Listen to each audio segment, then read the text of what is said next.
I request Mrs. Pramod to address the gathering. Thank you, sir. Respected in charge principal sir and my dear colleagues and my dear students, good morning. మొదటగా సావిత్రిబాయి పూలే గారి జన్మదిన శుభాకాంక్షలు అందరికీ. సావిత్రిబాయి పూలే గారు 194 సంవత్సరాలు అయినా సరే మనము ఇంకా గుర్తుపెట్టుకొని మనం ఇలా జన్మదినం జరుపుకుంటున్నామంటే అసలు ఆవిడ ఎంత గొప్ప వాళ్ళైతే మనం ఇంత ఘనంగా మనం ప్రతి స్కూల్లో ఇలా సెలబ్రేట్ చేసుకుంటాం అనేది ఒక్కసారి ఆలోచించండి. మీరు కూడా తన భావాలకి దాంట్లో నేర్చుకొని మీరు కూడా మంచి గొప్ప వాళ్ళు కావాలని మనస్ఫూర్తిగా కోరుకుంటున్నాను.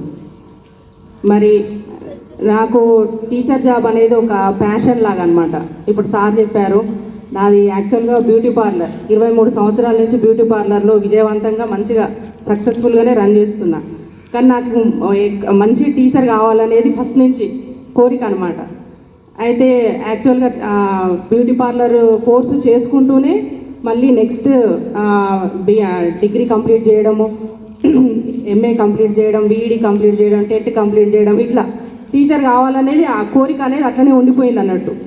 డిఎస్సి అవన్నీ రాశాను కానీ మరి ఇక పార్లర్ చూసుకొని ఇట్లా చేయడం వల్ల నెక్స్ట్ ఈ పోటీ ప్రపంచంలో అది సాధించలేకపోయినా, అయితే మనం నెక్స్ట్ జాబ్ చేయాలి అనే ఒక ప్యాషన్ తోటి నా వంతుగా పిల్లలకి మనకి ఇక్కడ విలేజ్ బ్యాక్గ్రౌండ్ ఉన్న పిల్లలు ఎక్కువ మంది ఉంటారు అనేది నాకు ఒక అవగాహన కనిపించింది. నా వంతుగా మనకు ఏదైనా ఒకటి చేస్తే బాగుంటుంది అనే ఆలోచనతోటి నా పార్లర్ అనేది కూడా పక్కకు పెట్టేసి, మామూలుగా ఇప్పుడు మనం డే మొత్తం ఇక్కడే ఉంటే పార్లర్కి ఎంతమంది వస్తారో ఏందనేది మీకు అందరికీ తెలుసు. అలాంటిది పక్కకు పెట్టేసి మొత్తం ఇక్కడ స్కూల్లో ఉండి ఇక్కడ పిల్లలకు విలేజ్ బ్యాక్గ్రౌండ్ వాళ్ళకి ఏదో ఒక ఉపాధి కల్పించాలి, మంచిగా ఉంటుంది అనే వొకేషనల్ కోర్సు జాబ్లో జాయిన్ అయ్యాను.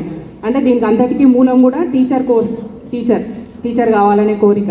అప్పుడు కూడా నేను పార్లర్ చేసే టైంలో కూడా మామూలుగా ఎక్కడ కోచింగ్ సెంటర్స్ కానీ వొకేషనల్ కోర్సుకు సంబంధించిన ఏ మెప్పా కోర్సులు గవర్నమెంట్ స్కీమ్లో ఏ ఉన్నా సరే దాంట్లో టీచింగ్ చేయడానికి వెళ్ళేదాన్ని అనమాట.